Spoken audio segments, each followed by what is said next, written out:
Hi കൂട്ടുകാരെ, എല്ലാവരും സുഖമായിരിക്കാമെന്ന് വിചാരിക്കുന്നു. ഇന്നൊരു സ്വീറ്റ് റെസിപ്പി ആയിട്ടാണ് ഞാൻ വന്നിരിക്കുന്നത്.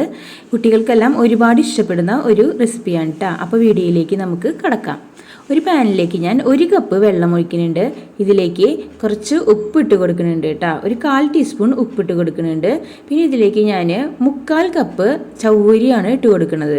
ഇത് ഞാൻ അരമണിക്കൂർ വെള്ളത്തിൽ കുതിർത്ത് വെച്ച ചവ്വരിയാണ് ഇട്ട് കൊടുക്കുന്നത്. അപ്പോൾ നമുക്കിത് ഇതുപോലെ വേഗത്തിൽ വെന്ത് കിട്ടും കേട്ടോ. ഇതൊരു ലോ ഫ്ലെയിമിൽ ഞാൻ അരമണിക്കൂർ ഇട്ട് വേവിച്ചെടുത്തതാണ്.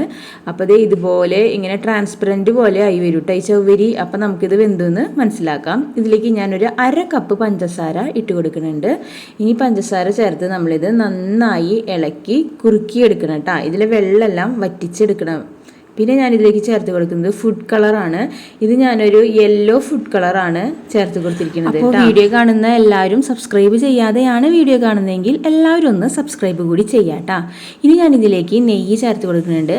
1 ടീസ്പൂൺ നെയ്യാണ് കേട്ടോ ഞാനിതിലേക്ക് ചേർത്ത് കൊടുത്തിരിക്കുന്നത്. ഇനി ഇതിലെ വെള്ളമെല്ലാം നമ്മൾ വറ്റിച്ച് നന്നായിട്ട് പാനിൽ നിന്ന് വിട്ടുപോരുന്ന ഒരു പരുവമാവുന്ന വരെ ഇത് കൈയെടുക്കാതെ ഇളക്കിക്കൊണ്ടേ ഇരിക്കുക കേട്ടോ. അതായത് ഇതുപോലെ നന്നായിട്ട് ഇളക്കിയെടുക്കണം. ഇതിലെ വെള്ളമെല്ലാം നന്നായിട്ട് നമുക്ക് വറ്റി കിട്ടണം. എന്നിട്ട് ഇത് ഫ്ലെയിം ഓഫ് ചെയ്തിട്ട് നമുക്ക് തണുക്കാൻ വെക്കാം. ഇപ്പോൾ ഇത് തണുത്ത് വന്നിട്ടുണ്ട്. ഇപ്പോൾ നമ്മുടെ ചവ്വരി കൊണ്ടുള്ള വളരെ ടേസ്റ്റി ആയിട്ടുള്ള ഹൽവ റെഡി ആയിട്ടുണ്ട്. ഇതിൻ്റെ മീതെ കുറച്ച് നട്ട്സൊക്കെ ഇട്ടിട്ട് വേണം കേട്ടോ ഇതൊരു പാത്രത്തിലേക്ക് സെറ്റ് ചെയ്ത് വെക്കാനായിട്ട്. ഞാനിതിൽ ബദാമാണ് കേട്ടോ ചേർത്തിട്ടുള്ളത്. ഇത് കുട്ടികൾക്കൊക്കെ നല്ല ഇഷ്ടപ്പെടുന്ന ഒരു പലഹാരമാണ് കേട്ടോ. അപ്പോൾ എല്ലാവരും ട്രൈ ചെയ്ത് നോക്കുക. അപ്പോൾ മറ്റൊരു വീഡിയോയിലൂടെ വീണ്ടും കാണാം. ബൈ.